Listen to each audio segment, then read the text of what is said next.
Hey everyone, एक बार फिर स्वागत है आपका अपने यूट्यूब चैनल श्री एकेडमी पर, जहां पर हम सिर्फ पढ़ते नहीं हैं, याद भी करते हैं।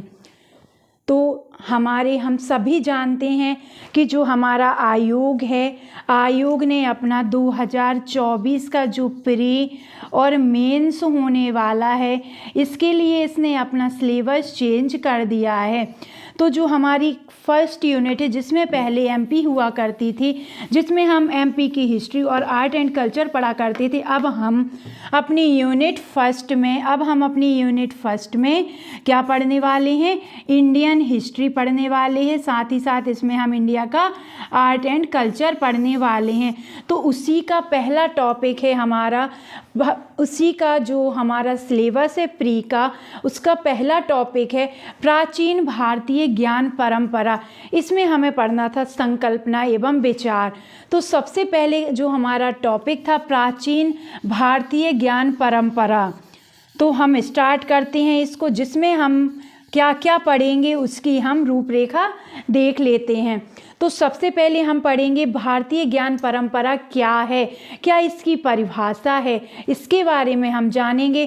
फिर हम जानेंगे जो भारतीय ज्ञान परंपरा है, ज्ञान का मतलब यहाँ पर शिक्षा से है, जो अभी हम शिक्षा लेते हैं, जो एजुकेशन हम लेते हैं, उससे इधर इसका सीधा संबंध है।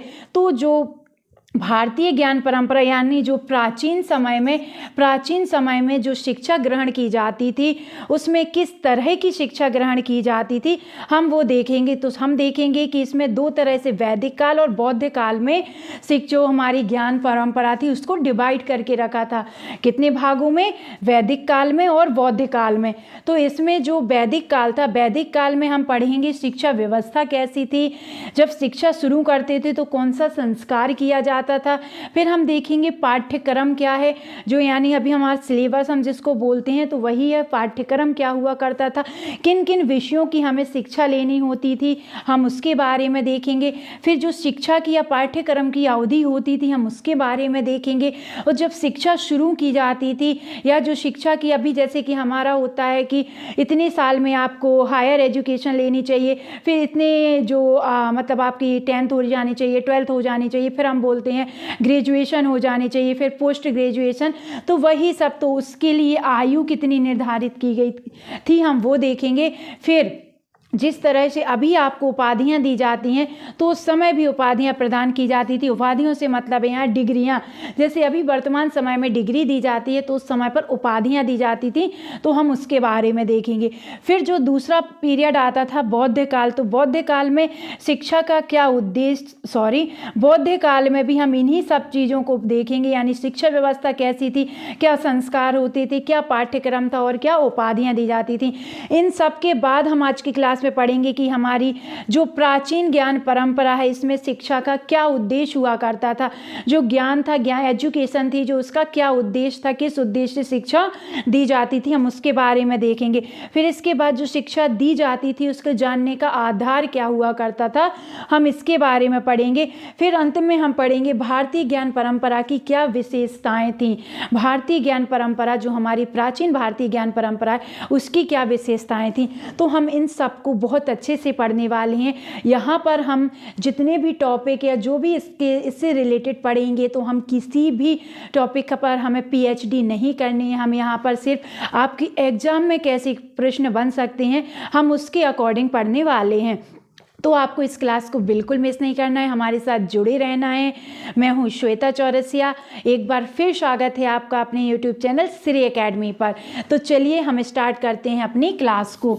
तो सबसे पहले हम देखते हैं हमारी जो भारतीय ज्ञान परंपरा थी, प्राचीन भारतीय ज्ञान परंपरा थी, उसका अर्थ क्या है।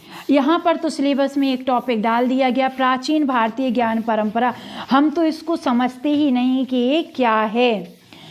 तो हम सभी जानते हैं हमारी संस्कृति और जो हमारा ज्ञान है, सब कुछ अद्भुत है, हमारी संस्कृति, हमारी ज्ञान परंपरा सब कुछ अद्भुत है, क्योंकि हम वही हैं जिन्हें विश्व गुरु कहा जाता था, विश्व गुरु कहा जाता है, हम वही हैं जिसे विश्व गुरु कहा जाता है। तो आप समझ ही सकते हैं कि जो प्राचीन समय में हमारी शिक्षा का क्या आधार था, क्या लेवल था हमारी शिक्षा का, हम विश्व गुरु कहलाए।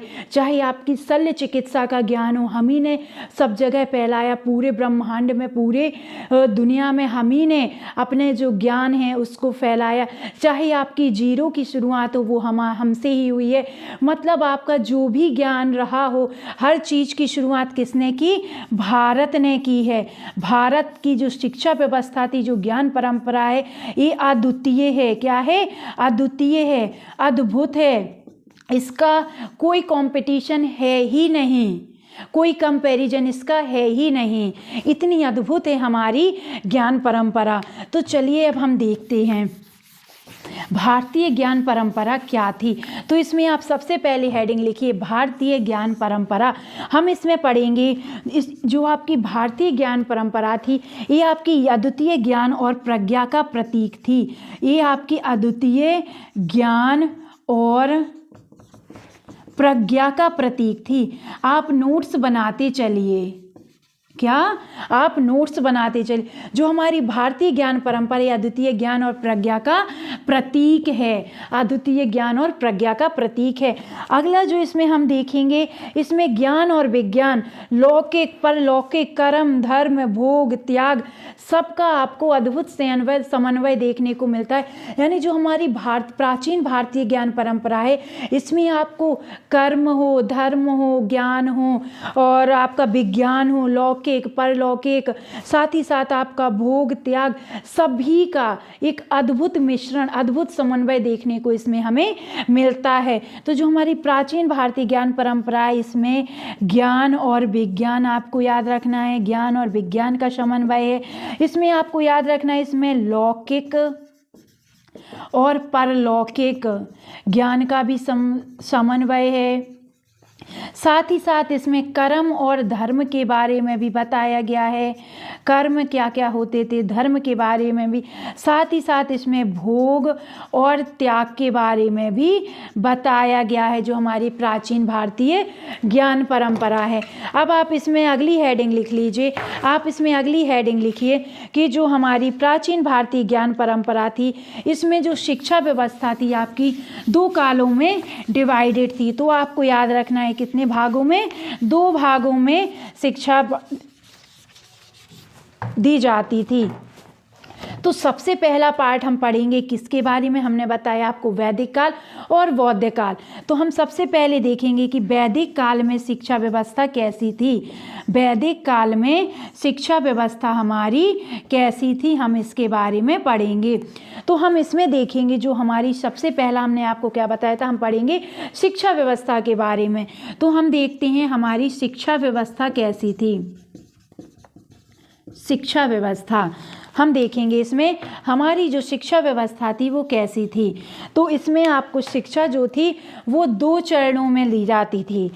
उस समय पर शिक्षा कैसी थी? 2 चरणों में आपको याद रखनी है दी जाती थी। कौन सी 2 चरण वो हुआ करती? तो आपको याद रखना है, एक प्रारंभिक चरण हुआ करता था। क्या? प्रारंभिक चरण। दूसरा हुआ करता था उच्च शिक्षा। उच्च शिक्षा का जो चरण रहता था दूसरा, वो हुआ करता था। तो हम बात करें हमारे प्रारंभिक चरण में शिक्षा व्यवस्था कैसी थी। प्रारंभिक चरण में जो शिक्षा व्यवस्था थी, तो जैसा कि अभी हम बोलते हैं, हम सभी जानते हैं कि जो बच्चा है, बच्चे का प्रथम गुरु माँ होती है। माँ से यहाँ सीधा तात्पर्य है परिवार से। किससे? परिवार से। तो जो प्रारंभिक चरण की शिक्षा है ये किसके द्वारा दी जाती थी? तो आपको याद रखना है परिवार के द्वारा दी जाती थी। अब परिवार के द्वारा तो दी जाती थी, लेकिन इस समय पर इस समय में ये फिक्स हुआ करता था, जो परिवार में किसके द्वारा, एक पुरोहित सदस्य हुआ करता था। परिवार में जो भी पुरोहित सदस्य हुआ करते थे उनके द्वारा प्रारंभिक शिक्षा दी जाती थी। प्रारंभिक चरण की जो शिक्षा थी वो दी जाती थी किसके द्वारा, पुरोहित सदस्य जो हुआ करते थे परिवार में उनके द्वारा। अब हम बात करते हैं क्या सीधे सीधे शिक्षा दी जाती थी कि जैसा कि अभी हम स्टार्ट कर देते हैं। वर्तमान समय में देखते हैं कि अगर हमारे पास ये हमारे पास अगर एक मार्कर है तो हम बच्चे को बताते हैं देखो ये मार्कर है, ये ब्लैक कलर का है या इसमें इस कलर की इंक है, तो ऐसी शिक्षा स्टार्ट हो जाती थी। ये वाइट बोर्ड है, ये तो ऐसा बिल्कुल भी नहीं है। उस समय पर ऐसा कुछ नहीं हुआ करता था। उस समय पर सीधा सीधा सबसे पहले क्या होता था, विद्या आरंभ संस्कार किया जाता था। क्या, विद्या आरंभ संस्कार किया जाता था।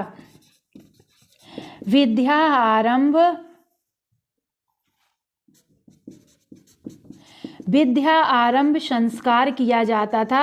वो भी कब किया जाता तो आपको याद रखना, अगर आपके एग्जाम में क्वेश्चन बन जाए, वैदिक काल में जो प्रारंभिक शिक्षा दी जाती थी उसमें जो संस्कार किया जाता था वो किस उम्र के बाद किया जाता था या किस उम्र में, तो आपको इसमें याद रखना है 5 वर्ष उपरांत। जब बच्चा 5 वर्ष का हो जाता था, जब बच्चा 5 वर्ष का हो जाता था उसके बाद विद्या आरंभ संस्कार किया जाता था। फिर उसके बाद परिवार में जो भी आपका पुरोहित सदस्य हुआ करता था उसके द्वारा बच्चे को शिक्षा प्रदान की जाती थी। अगर हम बात करें कि जो विद्या आरंभ संस्कार है, जो हमारा विद्या आरंभ संस्कार है, इसमें क्या होता है, तो हम बात करते हैं अगर इसकी, तो इसमें क्या होता था, चावल को बिछाकर बच्चा से कोई भी एक अक्षर बनवा लिया जाता था। चावल पर एक अक्षर लिखवाया जाता था जिसे कहा जाता है विद्या आरंभ संस्कार। हमने सीखा जो वैदिक पीरियड में प्रारंभिक चरण था शिक्षा का, उसमें जैसे ही बच्चा 5 वर्ष का होता था फिर उसके बाद विद्या आरंभ संस्कार किया जाता था। जो आपका विद्या आरंभ संस्कार है ये क्या होता है, तो इसमें जो चावल होते हैं जिसे हम अक्षत भी बोलते हैं, राइस बोलते हैं, उसको बिछाकर, चाहे आपका एक प्लेट ले लें, थाली ले लें, उसमें किसी भी एक बर्तन में आप चावल बिछाकर उसमें बच्चे से कोई एक अक्षर बनवा लिया जाता था, अक्षर लिखवा लिया जाता था, जिसे माना गया कि अब विद्या आरंभ संस्कार हो गया। उसके बाद परिवार के में जो पुरोहित सदस्य हुआ करते थे उनके द्वारा शिक्षा प्रदान की जाती थी। फिर आता है हमारा उच्च चरण। क्या, उच्च चरण। तो उच्च चरण में शिक्षा का क्या था, क्या व्यवस्था थी, तो हम देखते हैं उच्च शिक्षा जो थी, उच्च शिक्षा में जो शिक्षा का आधार स्तंभ था, शिक्षा का आधार स्तंभ क्या हुआ करता था, गुरुकुल। जैसे अभी अपने वर्तमान समय में स्कूल हैं, हम बात करते हैं हमारे कॉलेजेस हैं, कोचिंग सेंटर हैं, ऐसे ही अब उस समय पर गुरुकुल हुआ करते थे जो उच्च शिक्षा का मुख्य आधार स्तंभ हुआ करते थे। आपको याद रखना है। हम इसके बारे में देखते हैं कि कितने तरह की शिक्षाएं दी जाती थी। जैसे कि अभी विषय चलते हैं, सब्जेक्ट चलते हैं, साथ ही साथ जैसे BA हो गया, MA हो गई, ये तो आपकी उपाधियां हो गई। हम बात करते हैं इंजीनियरिंग की शिक्षा हो गई, मेडिकल की शिक्षा हो गई। उसी तरह से उस समय भी शिक्षा के जो विषय थे डिवाइड थे। तो हम पाठ्यक्रम देखेंगे इसमें।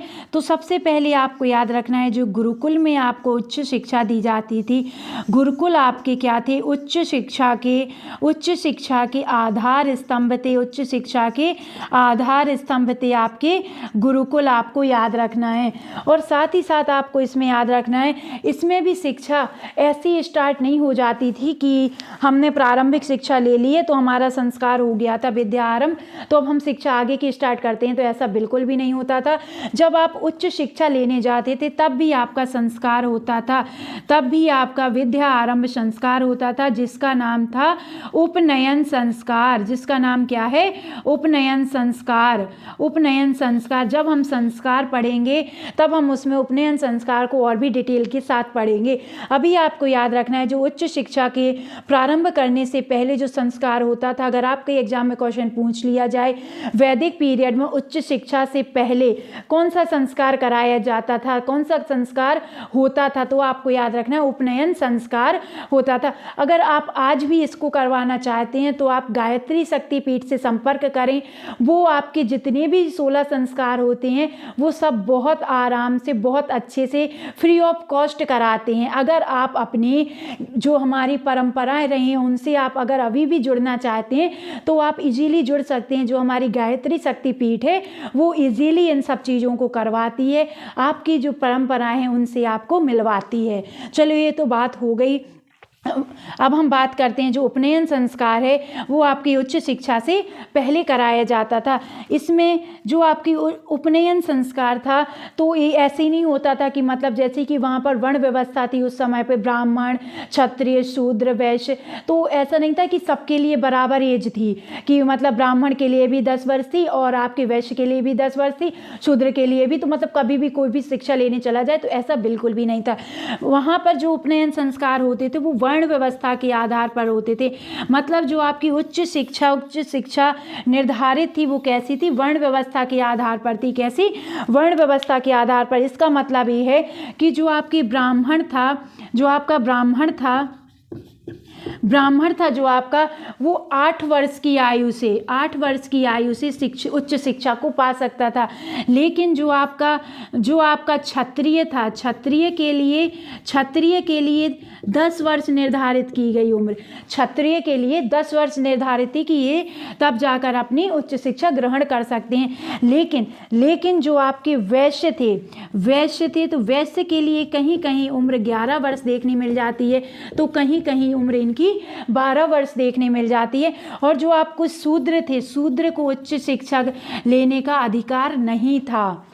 आपके एग्जाम में क्वेश्चन बन जाए, जो वैदिक काल में जो ब्राह्मण थे, वर्ण व्यवस्था के आधार पर जो ब्राह्मण थे वो किस वर्ष से उच्च शिक्षा ग्रहण कर सकते थे, तो आपको याद रखना है 8 वर्ष से, क्षत्रिय 10 वर्ष से और वैश्य कहीं कहीं 11 देखने मिल जाता है, कहीं कहीं 12, तो जैसा आपके ऑप्शन में रहे आप टिक कर सकते हैं। ठीक है। और शूद्र जो थे उन्हें उच्च शिक्षा ग्रहण करने का कोई अधिकार प्राप्त नहीं था, आपको याद रखना है। अगर हम बात करते हैं हमारे जो गुरुकुल थे, गुरुकुल में जो अगर हम इसका पाठ्यक्रम देखें तो पाठ्यक्रम में आपको याद रखना है, हम पाठ्यक्रम की अगर बात करें इसमें पाठ्यक्रम, तो इनको 18 विद्याओं की शिक्षा लेनी होती थी। उस समय 18 विधाएं थी जिसकी ये शिक्षा लेते थे, आपको याद रखना 18 विधाओं की ये शिक्षा। अगर हम बात करते हैं कौन कौन से थे जिसकी शिक्षा इन्हें लेनी होती थी, हम उनको भी थोड़ा डिटेल से देख लेते हैं। उच्च शिक्षा में कौन कौन से पाठ्यक्रम को सम्मिलित किया गया था हम देखते हैं, तो आपको याद रखना है कितने, 18 में कौन कौन से, तो तब सबसे पहले आपको याद रखना है 4 वेदों की इन्हें शिक्षा लेनी होती थी, 4 वेदों की इन्हें शिक्षा लेनी होती थी, 4 उपवेद की शिक्षा इनको लेनी होती थी। साथ ही साथ इसके साथ इनको जो आपके 6 वेदांग थे, 6 वेदांग हैं, इनको शिक्षा लेनी होती थी। साथ ही साथ आपको याद रखना है इनको मीमांसा पढ़ना होता था। क्या? मीमांसा इनको पढ़ना होता था, इनको न्याय पढ़ना होता था, इनको पुराण की शिक्षा लेनी होती थी। साथ ही साथ इनको धर्मशास्त्र की शिक्षा भी लेनी होती थी। किनकी? धर्मशास्त्र की भी इनको शिक्षा लेनी होती थी। इस तरह से इनकी 18 विद्याएं थी जिसकी इनको शिक्षा लेनी होती थी। तो अगर आपके एग्जाम में क्वेश्चन बन जाए वेद हमारे कितने हैं, तो आप बता सकते हैं हमारे 4 वेद हैं। अगर आपसे पूछ लिया जाए उपवेद कितने हैं, तो आप बता सकते हैं 4 उपवेद हैं। अगर आपसे पूछा जाए वेदांग कितने हैं, तो आप बता सकते हैं 6 वेदांग हैं। इसके अतिरिक्त मीमांसा है, न्याय है, पुराण है और धर्मशास्त्र हैं। अब हम देखते हैं हमारे वेद 4 कौन से हैं। तो सबसे पहले आपको याद रखना है ऋग्वेद, फिर आपको याद रखना है हमारा यजुर्वेद। क्या? यजुर्वेद। फिर आपको याद रखना है सामवेद, फिर आपको याद रखना है अथर्ववेद। अथर्ववेद आपको याद रखना है। तो ये हमारे 4 वेद थे। जो अभी हम वेदों को अलग से डिटेल के साथ पढ़ेंगे तो इनसे रिलेटेड जितने फैक्ट हैं हम वो सब कवर करेंगे। यानी जो हमारी यूनिट फर्स्ट है MPPSC प्री की, हम उसको बहुत अच्छे से कवर करेंगे। तो आपको हमारे साथ जुड़े रहना है। अगर पहली बार हमारे चैनल पर आए तो प्लीज़ इसको सब्सक्राइब कर लीजिए, साथ ही साथ बेल आइकन पर भी क्लिक कर लीजिए, क्योंकि ऐसी ही क्लासेस अब आपको डेली मिलने वाली हैं, वो भी फ्री ऑफ कॉस्ट। ठीक है, अब हम देखते हैं हमारे उपवेद कौन से हैं। अगर हम बात करें उपवेद तो आपको इसमें याद रखना है आयुर्वेद, आयुर्वेद। दूसरा आपको याद रखना है धनुर्वेद, क्या धनुर्वेद। तीसरा आपको याद रखना है गंधर्व वेद, गंधर्व वेद। अगला आपको याद रखना है शिल्प वेद, शिल्प वेद। हम इनको भी डिटेल के साथ पढ़ेंगे। 4 उपवेद अगर आपके एग्जाम में पूछ लिया जाए इसमें से कौन सा उपवेद नहीं है या इसमें से कौन सा उपवेद की श्रेणी में आता है तो आप बता सकते हैं। आप नाम याद कर लीजिए, आयुर्वेद, धनुर्वेद, गंधर्व वेद और आपका शिल्प वेद। फिर आते हैं आपके 6 वेदांग, मीमांसा, न्याय, पुराण और धर्मशास्त्र। इसमें भी जो उपाधियां दी जाती थी, क्या उपाधियों की अगर हम बात करें तो किस तरह से उपाधियां दी जाती थी तो हम देखते हैं। अगर किसी को सिर्फ एक वेद का ज्ञान था, जिसने सिर्फ एक वेद को पढ़ा है, जिसने सिर्फ एक वेद को पढ़ा है तो उसको क्या कहा गया, स्नातक। जैसे अभी कहा जाता है ना, वैसे उस समय भी स्नातक कहा जाता था। जिसने 2 वेदों को पढ़ लिया, जिसने 2 वेदों को पढ़ लिया तो उसे उपाधि किसकी मिल गई, वसु की, वसु की। जिसने 3 वेदों को पढ़ लिया, कितने, जिसने 3 वेदों को पढ़ लिया तो उसे क्या कहा गया, उसे रुद्र कहा गया। और जिसने 4 वेदों को पढ़ लिया उसको क्या कहा गया, आदित्य कहा गया। जिसने 1 वेद का ज्ञान ले लिया उसको क्या कहा गया, स्नातक। जिसने 2 वेदों का ज्ञान ले लिया उसको क्या कहा गया, वसु। जिसने 3 वेद का ज्ञान ग्रहण कर लिया उसको रुद्र की उपाधि दी गई। और जिसने 4 वेद का ज्ञान ग्रहण कर लिया उसको आदित्य की उपाधि दी गई। तो अगर आपके एग्जाम में क्वेश्चन बन जाए कि जिसने 2 वेद का ज्ञान ग्रहण कर लिया वैदिक पीरियड में, जिसने 2 वेद का ज्ञान ग्रहण कर लिया उसे कौन सी उपाधि दी जाती थी तो आप बता सकते हैं उसे वसु की उपाधि दी जाती थी। इसी तरह आपसे पूछ लिया जाए 3 वेद को ज्ञान की प्राप्ति करने के बाद उसे किसकी उपाधि दी जाती थी तो आप बता सकते हैं रुद्र की। और 4 वेद का जिसने ज्ञान ले लिया उसको आदित्य की उपाधि दी जाती थी। तो आपको उपाधियों के बारे में भी याद रखना है। अगर अब हम बात करते हैं इसके वर्ष की तो कम से कम एक वेद का अध्ययन करने के लिए 12 वर्ष निर्धारित किए गए थे। कितने, 12 वर्ष निर्धारित किए गए थे। मतलब जैसे कि अभी बोला जाता है कि BA की जो डिग्री है उसको पाने के लिए आपको 3 वर्ष पढ़ना होगा, आपको इंजीनियरिंग की डिग्री करने के लिए 4 वर्ष पढ़ना होगा। उसी तरह से उस समय पर भी समय निर्धारित था कि अगर आप एक वेद पढ़ते हैं तो आपको उसके लिए कितना समय देना होगा, उसके लिए आपको 12 वर्ष देने होंगे। कितने, 12 वर्ष देने होंगे, तब जाकर आपको स्नातक की डिग्री मिलेगी। ऐसी आपको अगर ऐड करते हो तो 12 वर्ष 2 साल, यानी टोटल 2 वेद का ज्ञान ग्रहण करने के लिए आपको 24 वर्ष लगते थे।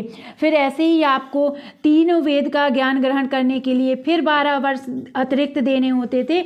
ऐसे ही आपको 12 वर्ष 4 वेद को पढ़ने के लिए देने होते थे। तो टोटल आपके कितने हो जाते थे, 48 वर्ष। 48 वर्ष आपके हो जाते थे, यानी 4 वेद का ज्ञान लेने के लिए आपको 48 वर्ष तक अध्ययन करना होता था, तब जाकर आपको आदित्य की उपाधि दी जाती थी। किसकी, आदित्य की उपाधि दी जाती थी। अब हम बात कर लेते हैं उस समय पर शिक्षा का उद्देश्य क्या होता था। हमने ये तो देख लिया कि ये उनकी शिक्षा होती थी, हमने देख लिया जैसे कि अभी हमने पढ़ा कि किस तरह से उनकी शिक्षा व्यवस्था थी, क्या पाठ्यक्रम थे, क्या उपाधियां थीं। लेकिन अब हम पढ़ने वाले हैं शिक्षा का उद्देश्य क्या हुआ करता था उस टाइम। क्या आज के समय जैसा शिक्षा का उद्देश्य है जैसे आपके गुरुओं का हो या आपके जो शिष्य हैं उनका है, यानी जो आपके टीचर हैं और जो आपके स्टूडेंट हैं, तो क्या वही उद्देश्य उस समय होता था, हम उसके बारे में देखते हैं। तो जो आपका उस सॉरी, उसके पहले हम पढ़ लें थोड़ा सा बौद्ध काल के बारे में। किसके बारे में? बौद्ध काल के बारे में हम देख लें। पहले बौद्ध काल के बारे में हम देखें कि उस समय शिक्षा व्यवस्था क्या थी। तो उस समय भी शिक्षा कैसी थी? 2 प्रकार में दी जाती थी। जैसे कि आपके वैदिक काल में, वैसे ही उस समय पर दी जाती थी। तो 2 आपके प्रकार कौन से थे? तो पहला प्रकार था आपका प्रारंभिक शिक्षा का चरण, जो था बिल्कुल वैसा ही है जैसा आपका वैदिक पीरियड में था, प्रारंभिक शिक्षा। और दूसरा उच्च शिक्षा। इसमें क्या था? तो इसमें भी जो आपकी शिक्षा आरंभ होती थी, तो इसमें भी आपकी जो प्रारंभिक शिक्षा थी वो परिवार के द्वारा ही दी जाती थी, परिवार के द्वारा ही दी जाती थी आपकी प्रारंभिक शिक्षा। लेकिन उस समय जो आपकी उच्च शिक्षा थी, उस समय जो उच्च शिक्षा थी वो आपके मठ या बिहार में प्रवेश के दौरान दी जाती थी। जैसे कि हमने पढ़ा, वैदिक काल में आपकी उच्च शिक्षा का आधार स्तंभ गुरुकुल हुआ करते थे, वैसे ही आपको इसमें याद रखना है, बौद्ध काल में आपको याद रखना है कि इस समय मठ और बिहार में शिक्षा दी जाती थी। कौन सी? उच्च शिक्षा दी जाती थी, आपको याद रखना है। यहाँ पर भी संस्कार होता था, यहाँ पर भी विद्या आरंभ संस्कार होता था, जिसे प्रवज्जा कहा जाता है। क्या? प्रवज्जा कहा जाता है या पवज्जा कहा जाता है। आपसे पूछ लिया जाए, अगर आपके क्वेश्चन पेपर में लिखा आ जाए जो बौद्ध काल है, बौद्ध काल में उच्च शिक्षा के लिए कौन सा संस्कार किया जाता था, तो आपको याद रखना है प्रवज्जा या जिसे पवज्जा संस्कार कहा जाता है। तो इसमें उसके बाद इनकी जो शिक्षा होती थी वो पूरी कैसी थी? वैदिक काल के अनुरूप ही हुआ करती थी, आपको याद रखना है। इसमें भी इसकी आयु जो थी कम से कम 12 वर्ष इसमें भी निर्धारित की गई थी। 12 वर्ष का समय इनको देना होता था। अब हम पढ़ लेते हैं कि शिक्षा का उद्देश्य क्या था। उस समय जो शिक्षा थी उसका क्या उद्देश्य था? उस समय शिक्षा का क्या उद्देश्य था?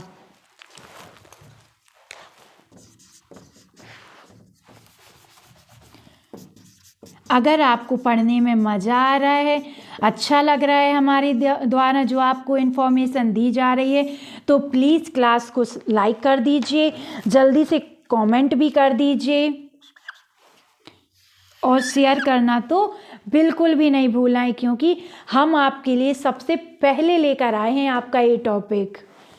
शिक्षा का उद्देश्य। शिक्षा का उद्देश्य क्या होता था? तो उस समय पे शिक्षा जो थी धर्म, अर्थ, काम और मोक्ष। हमने कहा धर्म, अर्थ, काम और मोक्ष, इन सब को समाहित करते हुए, इन सब का क्या था? समाहित करते हुए, इन सब का समन्वय करते हुए व्यक्ति का संपूर्ण विकास किया जाता था। व्यक्ति के संपूर्ण व्यक्तित्व का विकास किया जाता था। आप हमें कमेंट सेक्शन में बताइए, क्या आज भी शिक्षा का यही उद्देश्य है? आपके क्या विचार हैं? आप हमें कमेंट सेक्शन में बताइए। उस समय जो शिक्षा थी वो धर्म, अर्थ, काम, मोक्ष यानी व्यक्ति के संपूर्ण व्यक्तित्व का विकास करना, ये उस समय की किस समय की प्राचीन भारतीय ज्ञान परंपरा की जो शिक्षा व्यवस्था थी उसका उद्देश्य हुआ करता था, आपको याद रखना है। चलिए अब हम देख लेते हैं जो जानने का आधार था वो क्या था। तो आपको याद रखना है आधार क्या था जानने का? दर्शन। क्या था? दर्शन। अब हम देखते हैं हमारी प्राचीन भारतीय ज्ञान परंपरा की कौन कौन सी विशेषताएं हैं। हम पढ़ते हैं अब विशेषताओं के बारे में। तो आपको इसकी विशेषताएं देखनी है, तो सबसे पहले आपको याद रखना है संतुलित विकास। संतुलित विकास इसकी विशेषता थी। दूसरा आपको याद रखना है निःशुल्क शिक्षा थी, यानी फ्री ऑफ कॉस्ट उस समय पर शिक्षा प्रदान की जाती थी, कोई भी चार्ज आपसे नहीं लिया जाता था। आपको देखना है अगला बाह्य नियंत्रण से मुक्ति थी। बाह्य नियंत्रण से मुक्ति थी उस समय की शिक्षा में। साथ ही साथ आपको अगली याद रखनी है शिक्षा प्रारंभ करने की एक आयु थी। शिक्षा प्रारंभ करने की क्या थी? एक एज थी। साथ ही साथ अध्ययन की भी समयावधि हुआ करती थी। अध्ययन की भी क्या थी? समयावधि थी, आपको याद रखना है। अगला आपको इसमें याद रखना है, व्यावसायिक शिक्षा भी इसमें शामिल की गई थी। क्या? व्यावसायिक शिक्षा को इसमें सम्मिलित किया गया था। साथ ही साथ आपको इसमें याद रखना है, साथ ही साथ मतलब व्यवहारिक शिक्षा का भी आपको इसमें समावेश देखने को मिलता था। व्यवहारिक शिक्षा तो हमने देखा जो प्राचीन भारतीय ज्ञान परंपरा थी उसकी विशेषताएं थी संतुलित विकास, निःशुल्क शिक्षा, बाह्य नियंत्रण से मुक्ति, शिक्षा प्रारंभ करने की आयु, अध्ययन की समयावधि, व्यावसायिक शिक्षा और व्यवहारिक शिक्षा। ये उस समय की शिक्षा की व्यवस्थाएं थीं, विशेषताएं थीं। अब हम बात करते हैं इनका संतुलित विकास से क्या अर्थ है। इनका संतुलित विकास से क्या अर्थ है? तो संतुलित विकास से इनका अर्थ है मानसिक विकास करना। मानसिक विकास, उस समय की शिक्षा में मानसिक विकास भी किया जाता था, साथ ही साथ आपका शारीरिक विकास भी किया जाता था। इसके अतिरिक्त नैतिकता की शिक्षा दी जाती थी, नैतिकता की शिक्षा सम्मिलित थी। इसके अतिरिक्त आपको याद रखना है इसमें आध्यात्मिक शिक्षा भी दी जाती थी। आध्यात्मिक शिक्षा भी दी जाती थी। इसके अतिरिक्त चारित्रिक शिक्षा भी दी जाती थी। तो इस तरह से संतुलित विकास किया जाता था एक व्यक्ति का। दूसरा है निःशुल्क शिक्षा, मतलब वहाँ उस समय पे जो प्राचीन भारतीय ज्ञान परंपरा के जो गुरु रहा करते थे, जो अपने शिष्य को शिक्षा देते थे, वो किसी भी तरह की आपसे धन अर्जन के लिए शिक्षा उन्हें नहीं दिया करते थे। उनका उद्देश्य धन अर्जन करना था ही नहीं, उनका उद्देश्य था एक संपूर्ण व्यक्तित्व का निर्माण करना।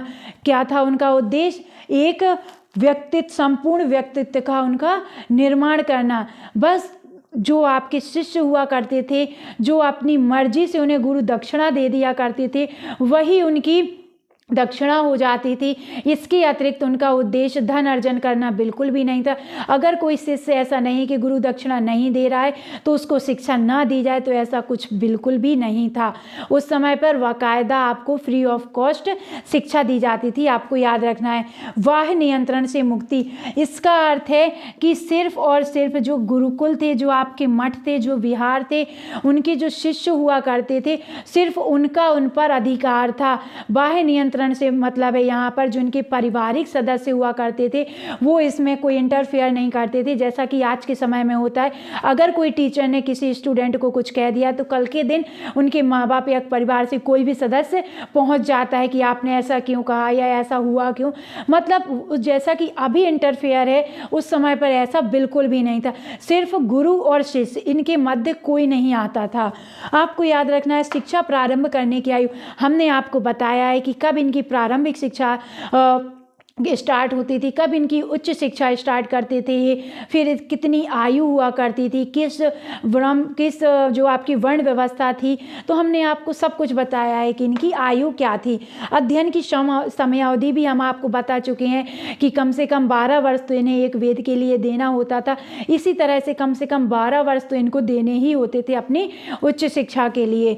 तो व्यावसायिक शिक्षा, यानी व्यावसायिक शिक्षा में आपको इसमें इनको जैसा कि आप कृषि हो गया, पशुपालन हो गया, मत्स्य पालन हो गया, मतलब इस शिक्षा के अतिरिक्त इनको व्यावसायिक शिक्षा दी जाती थी। जैसा कि अभी होता है, सिर्फ इनको किताबी ज्ञान नहीं दिया जाता था।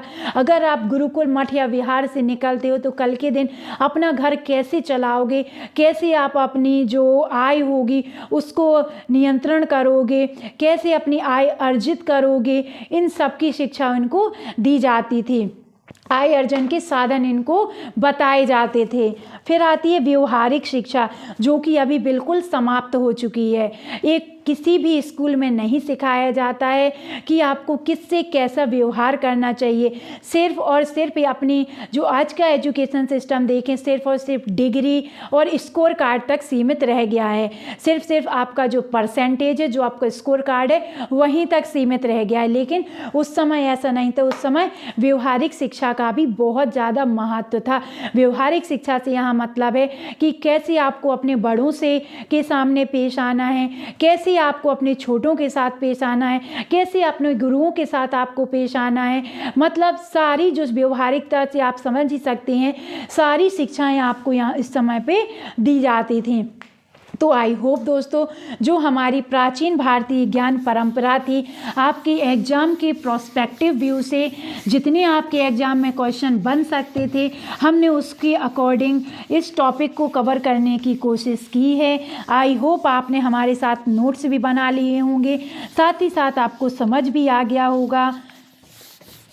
तो ऐसे ही अब हम अपने इस टॉपिक को कंटिन्यू रखेंगे। तो कल जो हमारा दूसरा टॉपिक है संकल्पना एवं विचार का, हम उसको पढ़ेंगे, यानी जो आपकी यूनिट फर्स्ट है MPPSC प्री की, कल हम उसके दूसरे टॉपिक को पढ़ेंगे। और इसके बाद जो हमारी MP की क्लासेस चल रही हैं, आपको वो भी जाकर देखना। उसमें हम MP हिस्ट्री कवर करा चुके हैं, मध्य प्रदेश के इंट्रोडक्शन से रिलेटेड, चाहे आपके प्रतीक चिन्ह हो, चाहे मतलब जो भी आपके इंट्रोडक्शन से रिलेटेड क्लासेस रही हो, कर्क रेखा है, और भी बहुत सारे टॉपिक हैं जिनको हमने कवर किया है, आप प्ले लिस्ट में जाकर देख सकते हैं। साथ ही साथ हमने करंट अफेयर के भी टॉपिक कवर किए हैं। हमने अभी जो राम मंदिर से रिलेटेड जितने भी फैक्ट बन सकते थे उस पर भी वीडियो बनाए। साथ ही साथ हमारे जो रामलला सरकार हैं, उनने कौन से दिव्य आभूषण ग्रहण किए हैं, पहने हुए हैं हमने उसके ऊपर भी वीडियो बनाए, क्योंकि जो दिव्य आभूषण उन्हें पहने वो साधारण नहीं है। आप भी बहुत सारे नाम नहीं जानते होंगे कि किसको क्या कहा जाता है, हमने वहाँ पर आपको सबके नाम बताए, साथ ही साथ किस परंपरा में ये बनाए गए हैं, किस धातु का प्रयोग किया गया है, हमने सब कुछ बहुत अच्छे से पढ़ाया है। उसका एक अलग से क्लास ली है, तो आप वो भी जाकर देख सकते हैं। साथ ही साथ हमने जो अभी हमारी मध्य प्रदेश से रिलेटेड क्लास चल रही है, यानी सेकंड यूनिट की जो क्लास चल रही है, उसमें अभी हम पढ़ रहे हैं मध्य प्रदेश की कला एवं संस्कृति। तो आपको प्ले लिस्ट में जाकर ये सारी क्लासेस देखनी है। यकीन मानिए, मैं खुद नोट्स बनाकर आपके लिए क्लास लेकर आती हूँ, जिससे आपके एग्जाम में कोई क्वेश्चन गलत ना हो, आप ये फील ना कर पाओ कि कहाँ से कौन सा क्वेश्चन आ गया। तो आपको क्लास देखना है और आपको साथ ही साथ नोट्स भी बनाने हैं, क्योंकि नोट्स आपके लिए बहुत ज़्यादा इंपॉर्टेंट है। नोट्स ही आपकी नैया पार कराएंगे। यकीन मानिए, नोट्स आप बनाओगे तो आपका प्री तो निकलेगा ही निकलेगा, साथ ही साथ आपके 90% चांस बढ़ जाएंगे मेंस क्वालिफाई करने में, क्योंकि आंसर राइटिंग की प्रैक्टिस भी हो जाएगी और इधर जो सेट हो जाएगा वो भूलेगा भी नहीं आपको। तो आपको नोट्स भी ज़रूर बनाने हैं। चलिए मिलते हैं हम आपको अगली क्लास में। तब तक के लिए आपको इस क्लास को बहुत ज़्यादा शेयर कर देना है, लाइक भी कर देना, प्यारे प्यारे से कमेंट भी कर देने हैं।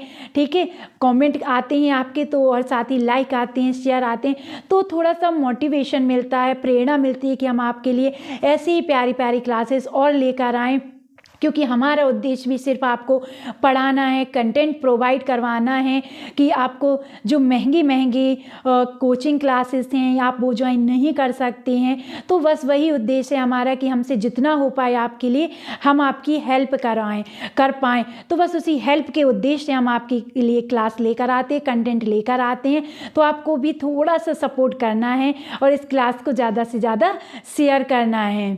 चलिए फिर मिलते हैं अपनी कल की क्लास में। तब तक के लिए आप अपना ध्यान रखिए, स्वस्थ रहिए और खुश रहिए। नमस्कार दोस्तों, बाय बाय।